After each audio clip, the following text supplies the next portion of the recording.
আসসালামু আলাইকুম। কল যায় না, আপনি কেউকে কল দিতেছেন, কল যাইতেছে না, আবার কল আসতেছে। আপনার যদি এরকম সমস্যা হয়ে থাকে, আমার এই ভিডিওটা আপনি শেষ পর্যন্ত দেখুন, তাহলে খুব সহজে আপনি এই সমস্যার সমাধান করতে পারবেন।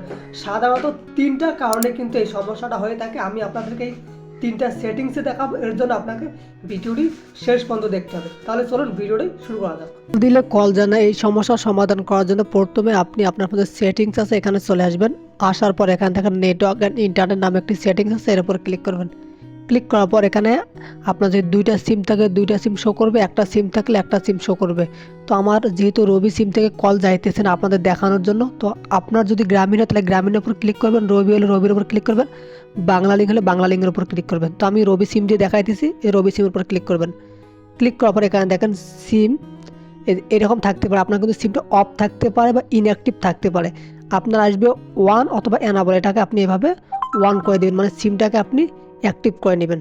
তারপর দেখেন এখানে দেখেন লেখা আছে কল পারফরমেন্স, এর উপর ক্লিক করবেন। ক্লিক করার পর দেখেন এখানে দেওয়া আছে শুধু গ্রামীণ ফোন, অর্থাৎ আমি কিন্তু এখন যদি কল দেয় তাহলে গ্রামীণ ফোন দিয়ে কল যাবে, রবি দিয়ে কল যাবে না। সেক্ষেত্রে আপনি দেখেন আস্কড এভরি টাইম, এর উপর ক্লিক করবেন।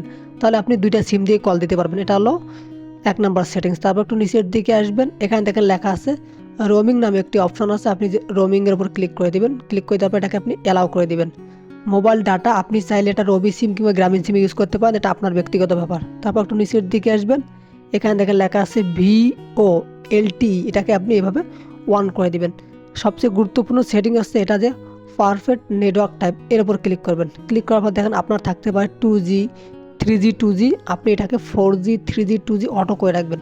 তারপর এখানে ক্যান্সেল দেবেন। আপনি এই কয়টা সেটিংস যদি ঠিক থাকে তাহলে দেখবেন যে আপনার ফোন দিয়ে কল যাইতেছে। যদি তারপরেও না যায় সেক্ষেত্রে আপনি আবারও আপনার ফোনে যে সেটিংস আছে এখানে চলে আসবেন। যারা ভিডিওটি দেখতেছেন প্লিজ সাবস্ক্রাইব করে অনেক বেশি শেয়ার করে দেবেন। এখানে দেখেন অ্যাপস অ্যান্ড নোটিফিকেশন নামে একটি অপশন আছে, আপনারাও থাকবে অ্যাপস, এর উপর ক্লিক করবেন। ক্লিক করার পরে একটু অপেক্ষা করবেন, জাস্ট লোডিং নিবে। ভিডিওটি শেষ পর্যন্ত দেখুন। এখানে লেখা আছে সি অল 87 অ্যাপস, এর উপর ক্লিক করবেন, আপনার কম বেশি থাকতে পারে। তারপর একটু নিচের দিকে আসবেন, নিচের দিকে আসবেন, এখানে আপনাকে একটা অ্যাপস খুঁজে বার করতে হবে। কোন অ্যাপসটা খুঁজে বার করবেন আমি আপনাদেরকে দেখাইতেছি, বাট আপনি একটু নিচের দিকে আসবেন। যারা ভিডিওটি দেখতেছেন প্লিজ সাবস্ক্রাইব করে অনেক বেশি শেয়ার করে দেবেন। এখানে দেখেন ফোন নামে একটি অ্যাপস আছে, এর উপর ক্লিক করবেন।